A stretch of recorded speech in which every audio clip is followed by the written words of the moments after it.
ఏ పూజకే పువ్వు రుణమై పూసిందో కాలానికే తెలుసట.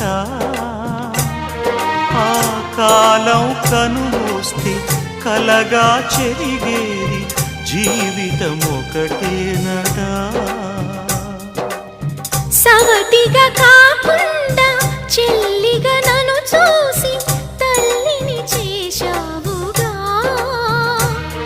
ఈ పారాణి పాదాలు సేవించినా గాని రుణమే తీరదుగా. ఇది కలకాలమై